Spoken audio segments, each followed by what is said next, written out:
Assalamualaikum warahmatullahi wabarakatuh. Halo, apa kabar semuanya? Kembali lagi dengan saya di sini Rahma Salsabila. Pada kesempatan kali ini saya akan menjelaskan mengenai ruang lingkup biologi. Pastinya kalian tidak asing lagi bukan mendengar kata biologi. Nah, langsung saja ke pembahasannya. Jadi, sebelum masuk ke dalam inti pembahasan, lebih baik ada baiknya kita membahas biologi itu sebagai suatu ilmu dulu. Nah, apa sih ilmu? Ilmu sendiri merupakan kumpulan pengetahuan yang bersifat sistematis atau teratur mengenai pokok permasalahan. Pengetahuan dikatakan sebagai suatu ilmu apabila dia memiliki ciri-ciri tertentu atau syarat-syarat tertentu. Nah, syarat-syarat itu yaitu yang pertama harus bersifat universal atau umum, kemudian objektif, yang ketiga bersifat verifikatif atau analitis, yang keempat bersifat sistematis atau teratur, yang kelima memiliki objek kajian, dan yang terakhir itu memiliki metode kajian. Nah, jadi itu merupakan pengetahuan, syarat pengetahuan dikatakan sebagai suatu ilmu. Nah, jadi kita masuk ke pembahasannya ya mengenai biologi. Biologi sendiri berasal dari dua kata, yaitu bio dan logos. Bio sendiri artinya hidup, sedangkan logos itu artinya ilmu. Jadi biologi sendiri merupakan ilmu yang mempelajari tentang makhluk hidup, entah itu manusia, hewan, tumbuhan, dan lain sebagainya. Di mana di biologi nantinya akan mempelajari antara interaksi satu sama lain, serta interaksi antara diri sendiri dan juga lingkungannya. Oke, nah, jadi karena biologi dikatakan sebagai ilmu pengetahuan, otomatis biologi harus memiliki ciri-ciri tertentu tadi. Nah, dan salah satunya, biologi memiliki objek kajian. Nah, ini merupakan pembahasan utama pada video kali ini. Oke, langsung saja. Objek kajian biologi sendiri itu terbagi lagi menjadi beberapa bagian. Saya akan membahas bagian yang pertama dulu. Jadi objek kajian pertama pada biologi itu ialah atom atau molekul sendiri merupakan bagian terkecil yang menyusun makhluk hidup. Nantinya kumpulan-kumpulan atom ini akan berbentuk menjadi molekul. Kemudian kumpulan dari molekul akan berbentuk atau menjadi suatu senyawa. Nantinya akan dikenal senyawa DNA, senyawa RNA, dan lain sebagainya. Nah, itu merupakan objek kajian pertama. Kemudian objek kajian kedua ialah sel. Nah, sel sendiri merupakan unit terkecil yang menyusun suatu kehidupan. Walaupun kecil, dia memiliki pengaruh yang besar loh. Nah, apa aja sih sel itu? Jadi sel itu ada sel otot polos, sel darah, kemudian sel otak, sel saraf, dan lain sebagainya. Nah, itu tadi pembahasan mengenai struktur sel. Sekarang kita membahas mengenai jaringan. Jaringan sendiri merupakan kumpulan sel yang bekerja sama untuk melakukan suatu fungsi khusus. Jikalau sel tadi berdiri sendiri, jaringan ini merupakan kumpulan dari sel. Nah, apa aja sih jaringan itu? Jaringan itu ada jaringan tumbuhan seperti jaringan sklerenkim, kolenkim, parenkim, atau juga jaringan ikat hialin, dan jaringan-jaringan lain sebagainya. Nah, sekarang kita masuk ke objek kajian yang ketiga, yaitu organ. Pastinya kalian tidak asing lagi bukan mengenai organ ini? Ya, masing-masing dari kita memiliki organ. Nah, organ sendiri itu merupakan kumpulan dari jaringan yang saling bekerja sama dengan satu sama lainnya dalam melakukan atau dalam melangsungkan suatu fungsi khusus. Nah, organ sendiri misalnya nih organ hati, organ jantung, organ lambung, organ usus, dan lain sebagainya.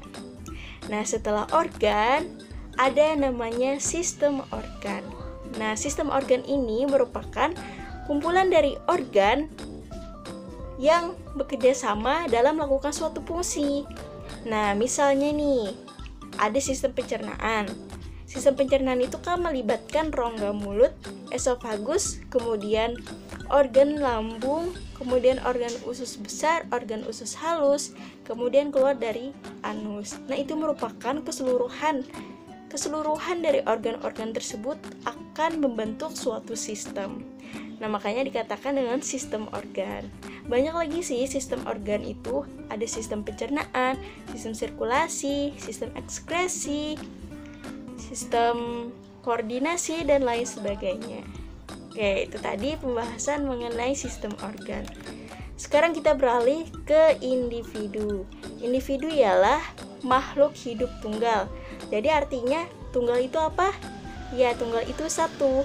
Saya merupakan makhluk individu, maksudnya makhluk hidup tunggal. Misalnya seekor kucing, seekor kambing, seekor anjing, itu merupakan individu karena dia merupakan makhluk hidup tunggal. Nah, sekarang kita masuk ke objek kajian selanjutnya, yaitu populasi. Nah, populasi sendiri merupakan kumpulan dari individu yang spesiesnya sama berada pada satu tempat yang sama. Misalnya nih, populasi sapi yang tinggal di padang rumput. Jadi kumpulan dari sapi itu kan sejenis ya. Kan populasi sapi berarti satu jenis aja yang mendiami satu daerah tertentu, itu aja. Saya populasi sapi yang mendiami padang rumput, kemudian populasi kucing, kemudian populasi anjing, populasi kambing, dan lain sebagainya. Nah, jadi itu tadi penjelasan mengenai populasi. Nah, sekarang kita beralih ke bagian selanjutnya, yaitu komunitas. Nah, gabungan antara populasi atau populasi atau lebih yang berbeda jenisnya, maksudnya menduduki atau mendiami suatu daerah yang sama. Jadi kumpulan populasi ini mendiami suatu daerah yang sama. Misalnya nih, ada daerah persawahan. Nah, di persawahan itu nanti didiami oleh populasi sapi misalnya, kemudian populasi belalang, populasi tikus, populasi tumbuhan padi, dan lain sebagainya. Nah, itu semua nantinya akan dinamakan komunitas. Jadi gitu. Nah, sekarang kita masuk ke pembahasan selanjutnya mengenai ekosistem. Ekosistem sendiri merupakan interaksi antara individu, antara makhluk hidup dengan lingkungannya.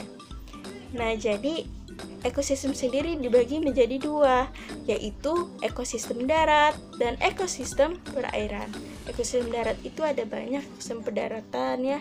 Kemudian ekosistem pegunungan, ekosistem dan lain sebagainya. Kemudian ada ekosistem perairan, ekosistem sungai, ekosistem danau, ekosistem laut, dan lain sebagainya. Jadi perlu diingat, interaksi antara makhluk hidup dengan lingkungannya itu disebut dengan ekosistem. Nah, sekarang kita ke bioma. Bioma sendiri merupakan suatu wilayah yang tertentu, suatu wilayah yang memiliki iklim yang sama atau geografis yang sama. Nah, jadi bioma ini juga ada banyak contohnya. Nah, bioma ini ada bioma padang rumput, kemudian bioma padang bioma gurun, kemudian bioma hutan hujan tropis, bioma savana, dan lain sebagainya. Nah, itu merupakan contoh dari bioma. Nah, sekarang kita ke objek kajian biologi yang terakhir, yaitu biosfer. Nah, biosfer ini merupakan seluruh kumpulan dari bioma di permukaan bumi yang nantinya akan membentuk biosfer. Nah, nantinya bioma-bioma dan lain sebagainya ini akan berkaitan juga atau berhubungan juga dengan lapisan-lapisan bumi atau di sekitar bumi ini. Saya bagian hidrosfer, kemudian atmosfer, litosfer, dan lain sebagainya. Nah, itu merupakan objek kajian biologi. Nah, sekarang setelah kita mengetahui objek kajian biologi, kita juga harus tahu nih tingkat organisasi kehidupan. Jadi tingkat organisasi kehidupan ini cukup mudah, yaitu objek kajian biologi yang tadi yang kita klasifikasikan. Nah, tingkat organisasi kehidupan ini ada dua, dibagi menjadi dua, yaitu tingkat yang paling rendah sama tingkat yang paling tinggi. Tingkat yang paling rendah ke tinggi ini itu dimulai dari atom, molekul, sel, jaringan, organ, sistem organ, individu, populasi, komunitas, ekosistem, bioma, dan biosfer. Nah, itu merupakan tingkat organisasi kehidupan dari tingkat yang paling rendah ke tingkat yang paling tinggi.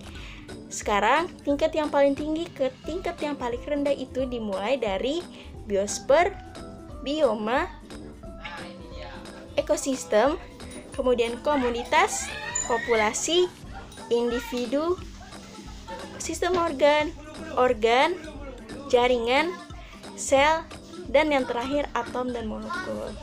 Nah, itu tadi penjelasan mengenai ruang lingkup biologi. Mungkin itu saja penjelasan dari saya. Semoga penjelasan saya dapat dipahami dengan baik. Mohon maaf bila ada kesalahan dalam penyampaian. Saya akhiri. Wassalamualaikum warahmatullahi wabarakatuh.